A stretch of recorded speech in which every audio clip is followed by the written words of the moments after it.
All right, guys. This is Acer Spades with Tripleholix Gaming. This is my part two of my top 10 beginners tips for Rise of Empires. If you guys have not seen part one, it's absolutely killer. It shows you how to never run out of charcoal, the build order that you need to focus on, how to literally double your march speed, or at least cut the march time in half. And even more importantly, it goes over what you should do with your legion and your tech order. If you haven't seen that, I'm going to place it right here at the top right of the video so you guys can catch up. And when you're done with part one, please stay in for part two because we're going to start off with a bang. Let's go for extreme cash flow, the fastest way to get gold in Rise of Empires. All right, guys, so my first tip to start off part two in this particular video is the trade balloon is your best friend. As you can see, I reinvest the little gold that I get back into my trade balloon, and I'm going to go ahead and call it while I'm on video. It's going to fly right in. And the point is, guys, I can take any excess that I happen to have, such as, let's say, food, right? I happen to have 12 million food right now. I'm going to go ahead and stock up a little bit.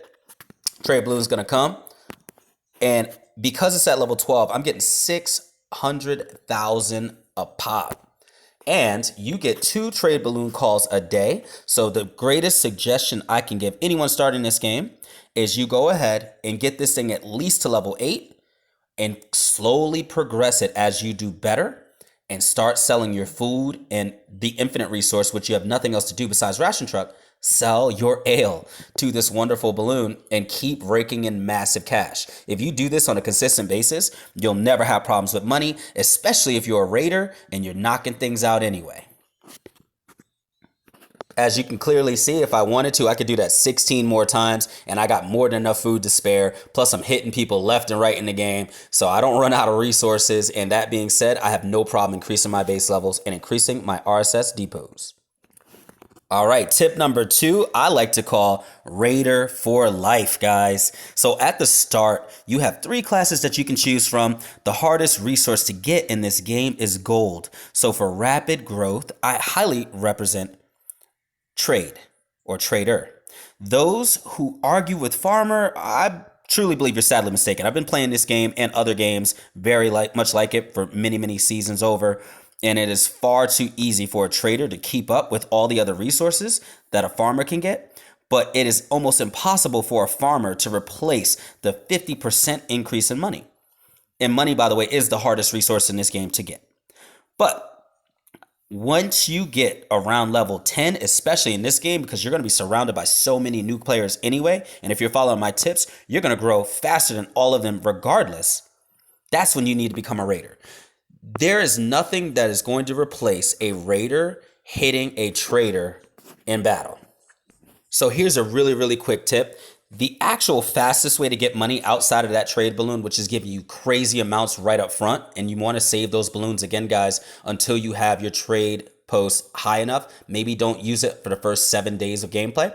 But if you'll notice, I got 97,000 coin. Mind you, I'm level 16. I was only using tier 5 at the time. 97,000 coin over hitting this particular person. And you'll notice on the next battle report up, I only got 56,000.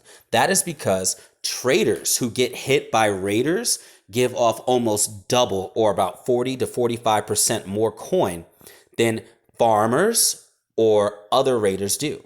So what you want to do as a raider, even at base level 10, 11, 12, etc., is find your traders. You watch the first video to get yourself up to that point with the right tech, and you're going to go ahead and literally, you can use 5 durability and hit these guys for 97,000 a piece or more as you grow the size of your legion. So as you can see, with hundreds of thousands of resources of every single category, and if you're scouting properly, which we'll make a whole nother video for, you're not going to have any problem with resources and you're going to crush it regardless.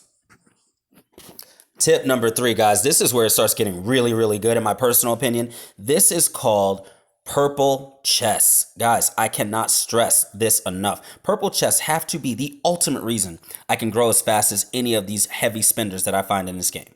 So what you'll notice is that it takes 5 to 7 times more resources, time, and energy to get to your gold chest. Now, obviously the gold chest is definitely the goal. The issue is people are getting near that gold chest and missing. That means they're wasting all that time, energy, and resources.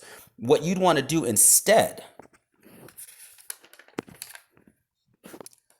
is go for the purple chest 5 to 7 more times. And that means logging in 5 to 7 different hours. And if you do that, you're going to triple the amount of resources that you collect from chests. And that will then increase your growth by up to 50%. So there is no prize whatsoever, guys, for almost getting gold. So if you're doing that and you're finding yourself landing at the 2 million mark or the 2.5 million point mark early on, you should have done the purple chest 4 more times with that same 2 million points. And just to show you guys real quick, in the gold chest, you're going to have amazing things like advanced teleports to hero tokens, which you're capped, by the way, hero EXP, but you're going to find that you have the same resource amounts in the gold chest, 5 times these amounts, as you do in the purple. 5 times those amounts, right? Now, the biggest difference and why this is so significant is a lot of people say, well, that has 2,000 diamonds or 2,000 gems. Understand that if you got 7 of these, you would actually equivalent to 3,500 gems. So you're better off getting the 3,500 gems and getting triple the resources amounts. Yeah, you miss out on the advanced teleport, but you build yourself up to that around ace 17, 18, and 19. If you're 16 and below and you're consistently missing those chests, you are doing it wrong. Stop now. Purple chest only. Now, that's going to bring us right into our next tip that goes right along with this, and this is what's going to help you get those purple chests. I call this timed upgrades. See, this is one of my favorite tips. Your upgrades only count as they finish, meaning on the hour that you log on that they finish on. So for instance, if I have an upgrade right now that ends in 5 hours, as these say, well, I can log on technically 7 hours from now. And the minute I log on, all 3 of those upgrades are going to end at that hour. They did not end on the chest 2 hours earlier. Now, that's really significant because what that means is you can set up certain upgrades at midnight. And if you understand the daily schedule, I will go ahead and put a link in the description for a daily schedule. If you understand the daily schedule, then you'll know when to log on and exactly when to collect all your points. This way, all of your building upgrades, especially things like your base, can log on at the most opportune time to instantly get you chests. You don't want to do this at any other time. And understand that each of the hours don't start their chest accumulation until 5 minutes after the hour starts. So that means you don't want to log on at, say, 7:03 saying, oh my God, I'm going to collect all my points, when it doesn't start till 7:05. And what will effectively happen is you will waste all those points that your buildings would have given you, therefore getting no points and getting no chests. So if you do this and you do it correctly, you can easily log on 7 times, get at least 7 purple chests, and absolutely crush it. If you have much bigger upgrades, like a base level 18 or 19 base and things like that, like your tavern, well, then obviously you can even go for the gold chest if you get that close. But that's going to be used at your discretion. The point is, time it with when you log on and pay attention to where your upgrades are. Now, guys, our final tip for today, and this is absolutely the most significant tip. So if you didn't stay to the end, you're really missing out. Guys, I just went over what you're getting inside these purple chests. And like I said, that is going to be the true key. We're going to focus on iron for this particular example so you understand the last tip. All right, so in iron, you're going to collect just under 200,000 iron on these purple chests each time you get it. Now, that's a lot of iron, and iron is the second hardest next to gold resource in this game to get. However, our last tip is called daily tasks. I just hit this little hyperlink at the bottom left. It's right above where you'll see your alliance and your news headlines pop up, where it says Craft Legion equipment on my screen.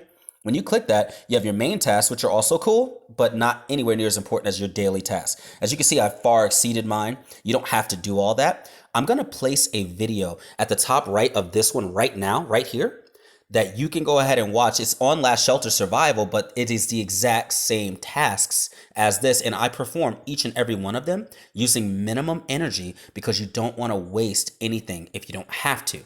However, when you do these daily tasks, and you can see the ones that I've completed and the ones I have not, okay, to get my points.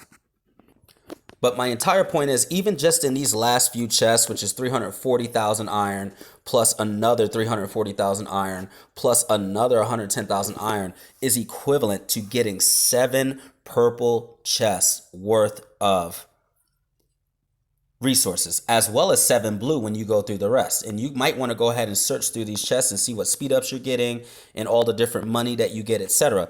These also change, and you'll see that in the video that I posted, as you grow base levels. Not to mention having the free advanced tickets and stuff like that, as well as the blue tickets that you end up getting as well. So guys, do not miss your daily tasks. I don't care how many rallies you have to do or how many hero levels you got to upgrade or how many explorations you got to perform. Do not miss your purple chest, because that will increase your growth rate by another 40%, helping you absolutely crush Rise of Empires, hopefully like me. All right, guys. If you like this video, please like and subscribe. Please watch part 1. I'm going to continue going with Rise of Empires. And if you are a Last Shelter fan and you somehow tired, need a refresher, come over to this side. Also, I will never stop Last Shelter, guys. I got so much going on with that. And if you don't know about it, now you know. All right. Thank you again, guys, for watching. Acer of Spades, and I'm signing out.